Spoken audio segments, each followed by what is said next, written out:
Good evening, ladies and gentlemen. Welcome to Tempe, Arizona. We took our show on the road this week, the HJCAC Monday Night Coaches Show, live at Dilly'S Deli. We are off of the 101 and Southern in Tempe. A little bit of a different vibe tonight where we're at.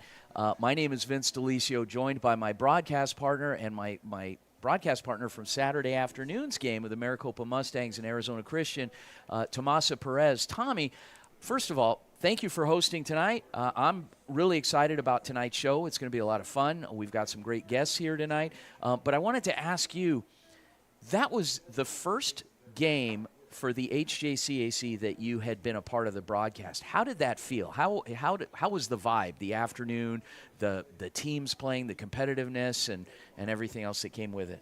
Yeah, thank you, Vince. So it was my first game, and it was exciting. I didn't expect the excitement to be so strong and the confidence to be there. Yeah. And as it was my first time doing color for football, like particularly in football, yeah, I was a little nervous, but since this is my second year working with you, I had that comfortableness, just talking and just being able to just call the game whenever there's that mid silence. Well, and you came from, you're a St. Mary's High School graduate, and you're in your second year now at the Cronkite School, so you've had a lot of exposure to journalism and interviewing and collaborating with others. So it was a natural fit for you. You did a good job. It was a strong fit, and you've done a lot of production work in the past as well. So you've been around the game. You're a real student of the game, and I could tell you were very comfortable in working, even in talking with the coaches and the athletes. So great job the other day. What was your impression in particular with seeing the number one team in the league in the Maricopa Mustangs really hammering it out throughout the game with Arizona Christian? Yeah, so it was, like I said, it was exciting. I did not expect to see so many twists and turns, and just watching the team just come back at the end, and just watching the players come back with more confidence than ever. It was really good, and for it being my first game, I definitely have to say it was probably my milestone of working for hard to top. Wow, yeah. it's going to be hard to top that. We'll have to tell Coach Madosky here that this is the pinnacle here. Yeah. But no, nice job. And what was exciting about it is that Maricopa started off the game a little slow, and Arizona Christian, credit to Coach Art Alfred and the rest of the team, really put some drives together, got things going early on, and then things started to click a little bit with Maricopa. They stumbled here and there on some nagging penalties. At this point in the season, it gets a little frustrating, but still came back, and there were some big plays. Remember the kickoff return for a touchdown and the interception off of that deflection near the end of the game. I mean, it was some good stuff, and it was a great game overall. Maricopa, again, came away with the win. They remain undefeated now at 6-0. On tonight's show, we're going to be joined by Coach Doug Madosky of the Maricopa Mustangs, as well as a couple of players. We're going to keep that as a surprise until we chat with Coach Madosky to get his opinion on each of these guys that are here tonight. And you. And thank you again for joining us here on the HJCAC Monday Night Coaches Show. It's going to be a lot of fun. We're out at Dilly'S Deli again off of 101 in Southern, just west of the 101, right on Southern. Come on out if you guys are in the area. Otherwise, just stay tuned, and we'll be here. We'll be right back.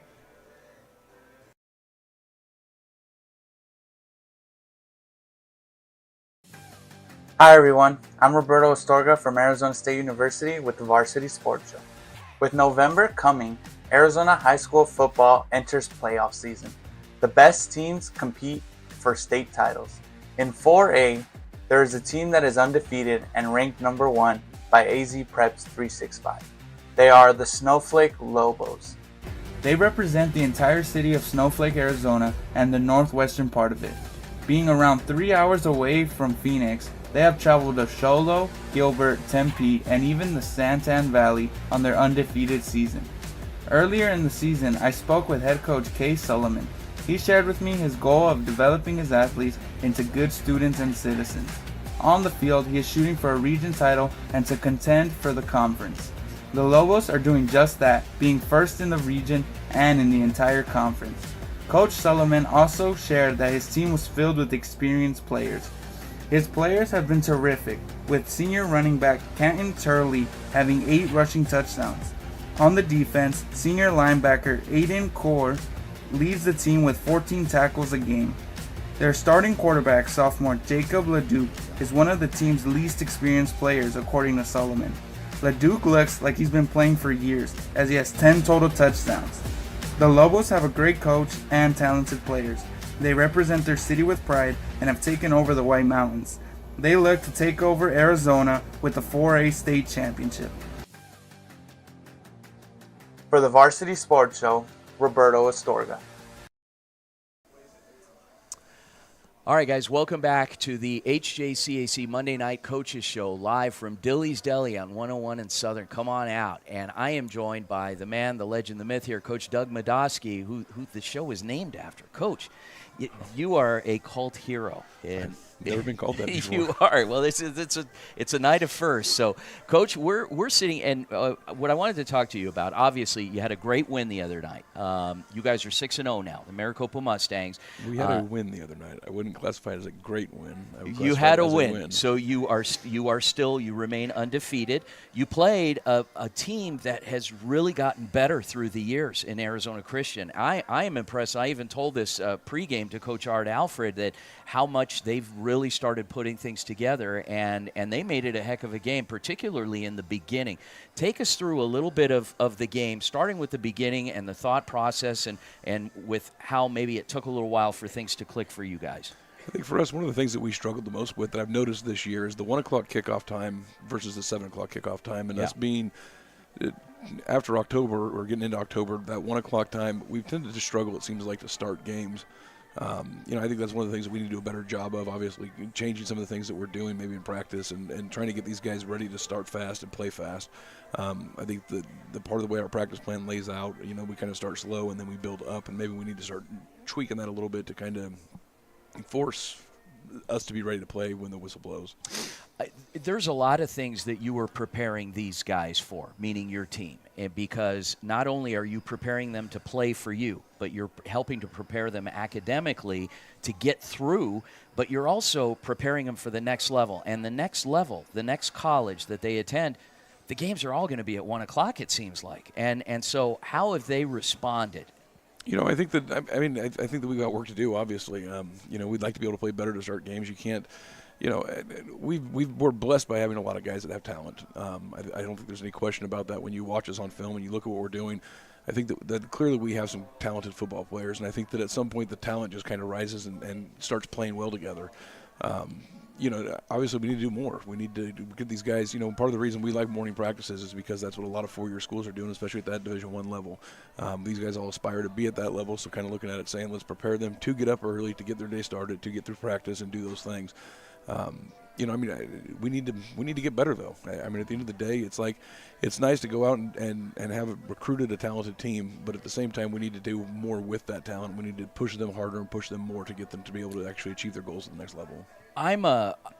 I really like your staff. I've gotten to know quite a few of the coaches on your staff through the years, and one guy in particular that I'm getting to be a big fan of is your offensive coordinator, Chad Munson, in that because he tends to adapt his style to working with the particular group of kids that he has, whether it be, with the quarterbacks, the backfield, and trying to fit with what their strengths are.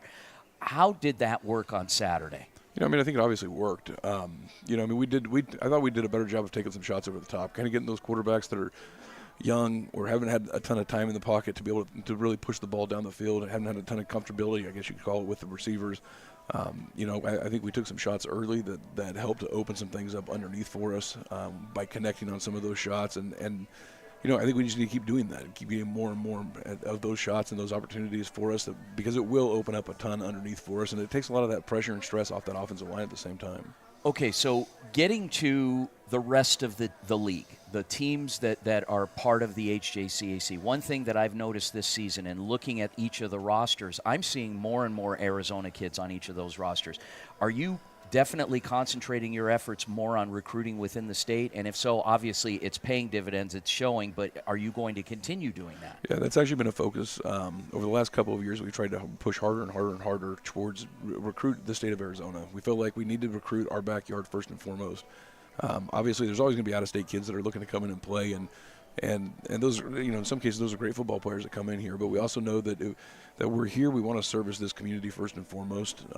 Making sure these guys get the opportunities when it's all said and done to be able to do something besides just go into an NAIA program at a high school or a lower level Division II, Division III. If they have that aspiration to be a Division I player, we want to try to highlight them and give them that opportunity to still do so.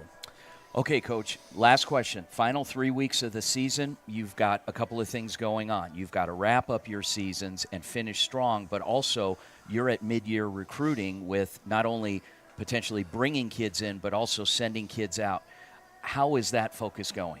I mean, it's obviously a juggling act, I guess you could say. I mean, we've got a couple coaches on the staff that are primarily focused on going out and kind of pulling through the high school rosters right now to see who's not, getting the recruiting offers and looks at that we thought they would get going into the season, and trying to get that list compiled for us to evaluate. And at the same time, trying to put together film and make sure that we're getting film out on the guys that we have that we feel like are quality football players and have done the things they need to do to get recruited. So it's always a juggling act. At the same time, it's it's fun. It's what we're doing it for, and it's exciting to be able to build a roster at the same time while you're trying to push one out the door. Final question, Coach, and this is two-part question. Number one, let's talk about one of the kids that you have here tonight, and then secondly, let's talk about the other one, starting with Kevon Clark, your running back. Dynamic individual. I mean, there's nothing that he can't do, quite honestly. I mean, he's one of those guys that I remember in high school playing against, and just did things that Division I football players can do. I think he got overlooked a little bit. I think that people got wrapped up more in the intangibles in terms of the height or the size or whatever, but there's nothing he can't do on a football field, and that's one of the things that's so unique about him is he kind of has that Darren Sproles running style where he runs behind his pads, or that Barry Sanders kind of like hit it and run thick through his pads, great balance, great vision, can catch the ball to the backfield, and isn't afraid to block. I mean, he steps in there every single time we drop back to pass, and he'll hit a linebacker blitzing through or a defensive lineman that's coming through. I mean, he's not afraid of anything, and I mean, he's just a dynamic individual. Gage Galbraith. He's a guy that I didn't know a ton about, coming out of Centennial this year. Oddly enough, those guys were teammates. I think they're just different years.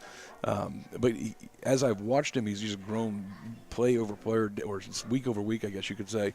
Mm-hmm. He's a guy that you start to really trust to be able to do all the little things. He does the grimy job, so to speak, of a tight end where he's blocking people and setting the edge and doing different stuff from that end of it. But he's also, really athletic. He can get out there, stretch the field vertically. He can stretch to the perimeter. He can catch the ball well with his hands. He's a guy that I'm really excited about seeing what we can do with him. Well, I can't wait to have them both on. So when we come back from the break, we'll be joined by one of the two, along with our very own Tommy Perez. So don't go anywhere. The Monday Night HJCAC Coaches Show. We'll be right back.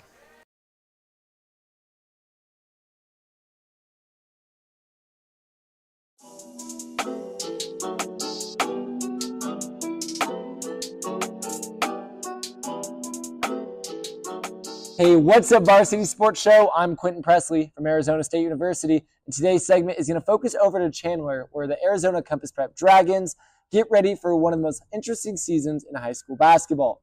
Let's get right into it.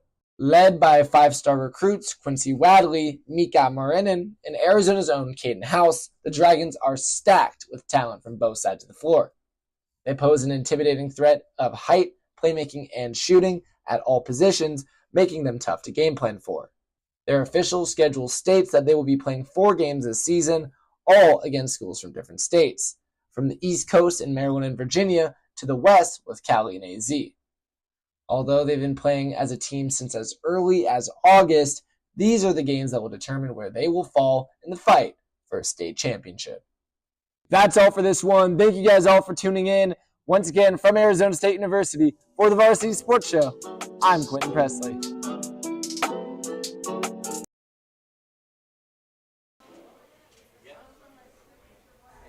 Hello, welcome back to the Monday Night HJCAC Coaches Show here at Dilly'S Deli. So I'm here with the Maricopa Mustangs tight end number 8, Gage Galbraith. So welcome to the show, first of all. You had a really good game on Saturday against ACU. So you played with Kevon Clark during high school, if I'm correct. Yeah. Have you learned anything while watching his performance on the field or at practice? Yeah, for sure. He plays very hard every play. He definitely has a very high IQ in football. And, he definitely shows me, on and off the field, things to do and, what I'm doing wrong, what I'm doing right. he always helps me all the time.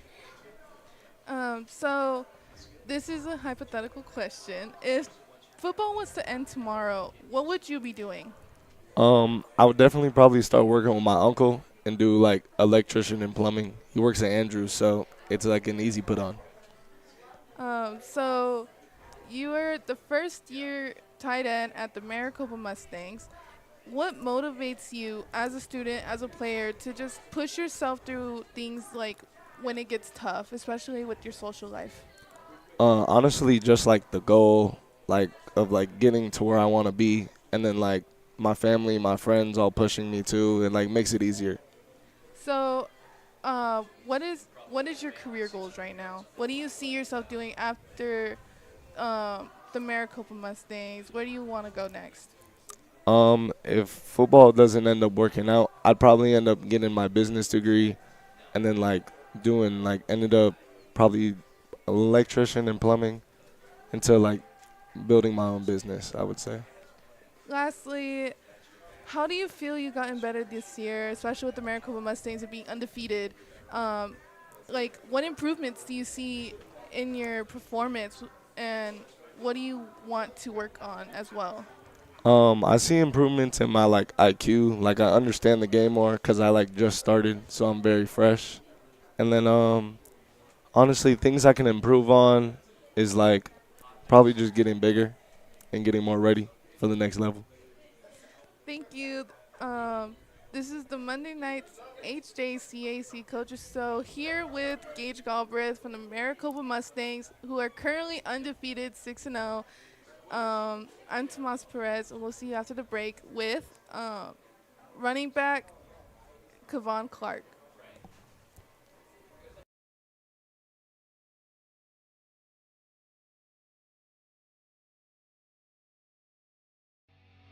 I'm Julia Coyne at Arizona State University with the Varsity Sports Show. The Arizona State hockey team is currently 1-4-1, with it being their first year in the incredible National Collegiate Hockey Conference. Before, they were in the American Collegiate Hockey Association. ASU has been in the top 25 several times in their last couple of years. On Friday and Saturday night, they will be traveling to Marquette to play Northern Michigan.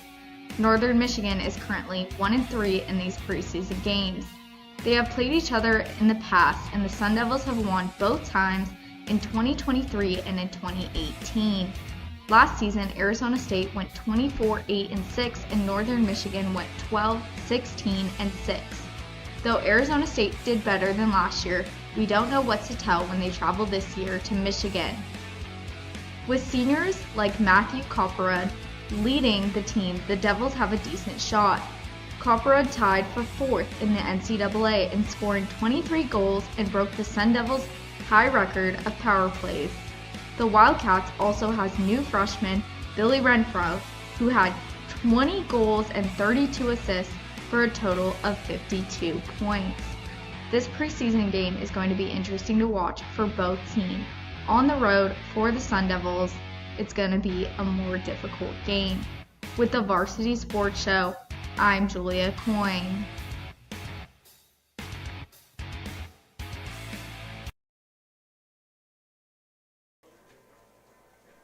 Hello, welcome back from the Monday Nights HJCAC Coaches Show here at Dilly'S Deli. I'm Tomas Perez, and I'm here with running back from the Maricopa Mustangs, Kevon Clark, number 2.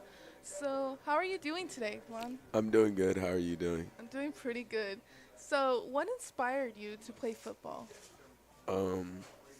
Football's always been a part of my family. I would say my older brother, when I was about 3 years old, me and him have a 4-year difference, so he probably started playing when he was 7, and I've just always seen that growing up. So, as you do your second year with the Maricopa Mustangs, if I'm correct, what goals do you have right now? I'm trying to get to I'm really just trying to get to a good school, anywhere that'll take me, a good home, and then as far as college goes in school, I just want to make sure that I graduate with my degree and complete school. So, like you said, you want to finish your degree and you want to continue school. I want to ask, what are some personal questions you have overcome during the time while balancing the sports and academics all at once? Um, well, I would think just like life, just the normal issues that I have while still growing up and still trying to balance school and football. Just normal things like could be a tire getting flat or anything like that. Just those type of things. Yeah. So, as you reflect on the time you played with the Maricopa Mustangs, especially now it's your second year with them, what do you think your favorite memory or game is your favorite so far? Um, there's been a lot of good memories. I'd probably say the Gila River game last year. I think we dropped like 70 something points, I believe. Everybody was happy. It's a good time when everybody's having a fun game. So it's a good memory. So, I want to go to Saturday's game against ACU. You guys had a really good game that day, and the Mustangs started off slow. You guys brought it back strong. What emotions and what were you going through during that game? Me personally, I was just trying to keep high spirits, keep the team up. We had a super good spirit coming in. Since walkthroughs, everybody had a really good attitude, so we just want to maintain that through, whether the good or the bad. Thank you so much, Kevon Clark. We will come back with my partner, Vince Delicio, at the Monday night HJCAC Coaches Show.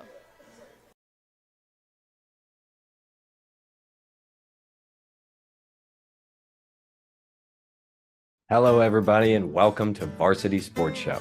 I'm Travis Bradley reporting to you from the Walter Cronkite School of Journalism and Mass Communication. At the midpoint of the season, one thing is clear about the University of Arizona football program. They're not where they'd hoped they'd be. The Wildcats are sporting a less than desirable 3-4 record, and their most recent performance against head coach Deion Sanders and the Colorado Buffaloes raised quite a few questions about the program's ability to compete in the Big 12 Conference. Still, there's plenty of things to like about this team, and although their record isn't what they'd imagined it would be earlier this year, you can't deny the performances that some of their players have shown us in the first half of the season. Arizona will finish off their season with 5 consecutive conference matchups, starting off this week against the West Virginia Mountaineers and culminating in an in-state matchup against the 5-2 Arizona State Sun Devils. Quarterback Noah Fafita is currently ranked in the top 25 for passing yards across all conferences, and his wide receiver counterpart Tetairoa McMillan is seated securely in the top 10 for receiving yards. There's still plenty of football left to be played, and we'll see if the Wildcats have what it takes to finish out their season strong. That's all for this week. I'm Travis Bradley, and this is Varsity Sports. Welcome back to the Monday night HJCAC Coaches Show, live from Dilly'S Deli in Tempe, 101 in Southern. Come on out. What an incredible show. We had a chance to chat with Coach Doug Medoski of the Maricopa Mustangs. You had a chance to chat with both Gage Galbraith, the tight end from Maricopa, as well as Kevon Clark, running back from Maricopa. I want to get your thoughts in talking to them both. Tommy, what did you think of each one? Was there anything in particular that stood out? Yeah, so after talking to both of them, I did have one insight from them, is that even playing on a team, they all have a connection to each other, and they all have that certain skill on the team, and they continue on. What I heard from Gage in interviewing him, he played with Clark during high school. And as he watched him play on the field and got to see who he is and how good of a player he is, he mentions that Clark has such a high IQ in football and such good skill, and he loves that about him. And from Clark, he definitely knows how to bring that energy to the team, especially with Saturday's game. He mentions that he brought that confidence, and he's like, I want to pass it on to my teammates. That's what his goal was. You know what's funny is that with the great players, they are very soft-spoken. You can just tell there's a quiet confidence about him. And seeing both of these young men, they're both really nice guys. And talking to them, getting to know them, and they're young guys. They're like every other young guy out there, except there's there's a pretty special, quiet confidence in each of them as well. And I think their stories have yet to be written. You're going to be seeing and hearing a lot over the next few months, year, 2 years, 3 years on each of them. And that's what makes the Hohokam Junior College Athletic Conference such a special conference in junior college, and getting that coaching and getting that mentoring and getting that preparation for the next step in their lives. And like I said, their stories have yet to be written. You're going to be seeing and hearing a lot about both of them. So we're very privileged to have been able to bring them on. And I'm glad you had a chance to get to know both of them. That was fun. It was fun watching them play on Saturday too. So, guys, that wraps it up for another Monday Night HJCAC Coaches Report, Coaches Show. Thanks again for joining us live tonight from Dilly'S Deli. My name is Vince Delicio, joined by my broadcast partner once again, Tomasa Perez, and our technical director, Luke Galindo. Have a great week, everyone. We'll see you next week.